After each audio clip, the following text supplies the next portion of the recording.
Hello বন্ধুরা, আসসালামু আলাইকুম। কেমন আছেন সবাই? শামুস কিচেনে আরও একবার আপনাদের স্বাগত জানাই।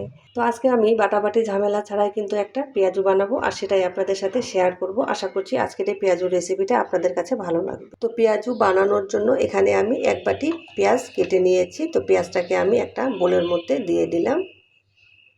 তো আপনারা কিন্তু আপনাদের প্রয়োজন মতো পেঁয়াজটা কেটে নিতে পারেন, কম বা বেশি করে নিতে পারেন। তো এখানে আমি 5 থেকে 6টা কাঁচামরিচ কুচি এভাবে করে নিয়েছি, দিয়ে দিলাম।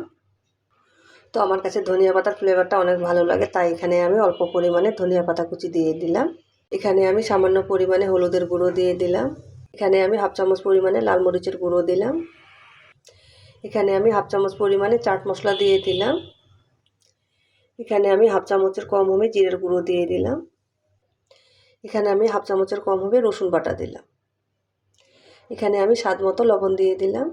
তো এখানে আমি হাফ কাপ পরিমাণে বেসন নিয়ে নিলাম। তো এখানে আমি হাফ কাপের থেকে আমি কম নিয়েছি চালের গুঁড়া। তো চালের গুঁড়োটা আমি দিয়ে দিলাম। তো সব উপকরণগুলো এখন আমি ভালোভাবে হাত দিয়ে মিশিয়ে নিব।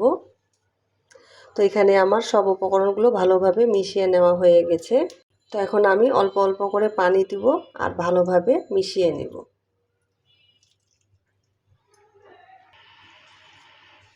এখানে কিন্তু আমাদের পানিটা অল্প অল্প করে অ্যাড করতে হবে। তো বন্ধুরা, এখানে কিন্তু আমি ভালোভাবে মিশ্রণটা রেডি করে নিয়েছি।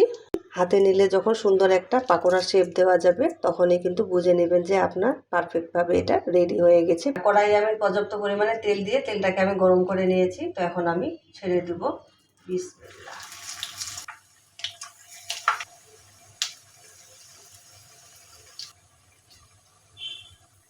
তো এক পাশে যখন আমার সুন্দর একটা কালার চলে আসবে তখনই আমি উল্টিয়ে দিব।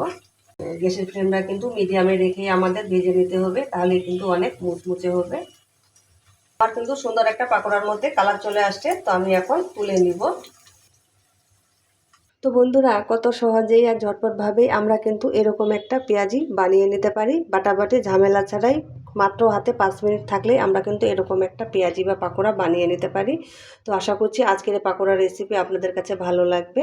তো আমার রেসিপিগুলো যদি ভালো লেগে থাকে লাইক দিবেন, কমেন্ট করবেন। আপনাদের সুন্দর একটা কমেন্ট আমাকে উৎসাহ দেয়। তো এরকম মজার মজার সহজ রেসিপি পেতে আমার চ্যানেলটিকে সাবস্ক্রাইব করে আমার পাশে থাকবেন। সবাই ভালো থাকবেন। আসসালামু আলাইকুম।